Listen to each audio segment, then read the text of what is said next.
咁我哋當然除咗我哋畫圈咁簡單嘅動作，咁我哋嚟做一定要做得有效啲。嗱，落去嘅時候咧，落去深少少先，將個盤骨推向後。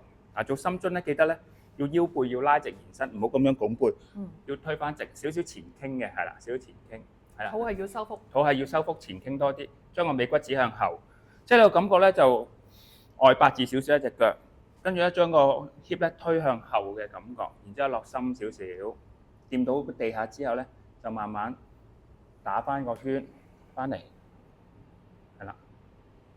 咁我講下個呼吸點樣去做啊？嗱，落去咧放鬆嘅就吸氣，嗱，呢個吸氣大髀要用啲力，咁啊上嚟嗰陣時咧幾時呼？完成晒動作先呼，呢個就呼。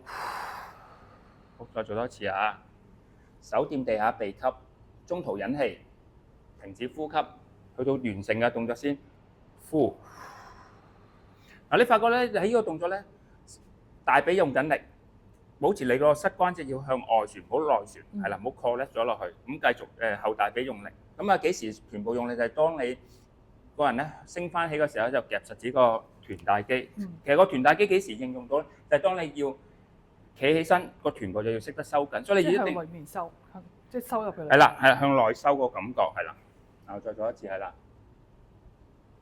咁就唔會傷關節啦。點解啲老人家成日都坐喺度起唔翻身？因為佢哋咧個臀部肉成日坐得太多咁啊，久坐太多，咪成日都起唔到身。但係如果你平時成日都有做呢啲感覺，你就會即係好輕身咁樣。同埋好時候你會發覺啲人話膝頭哥痛咧，就因為佢下下用力起身都係用呢個位就係啦，就唔係用臀部 pat pat 力量。所以我哋咧呢個咧深蹲係我哋嘅王牌動作嚟，所以得閒咧記得就每日都有時間。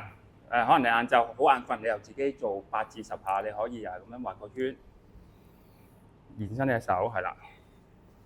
好，落去吸氣，上嚟可以1秒，落去可以慢少少，可以離心收縮做2秒。咁啊，繼續延伸呢個脊椎。好多人咧記得眼望翻前面係啦，向翻上邊，係向翻上。你個力咧全身快收實個 core 嘅係啦。好係啦。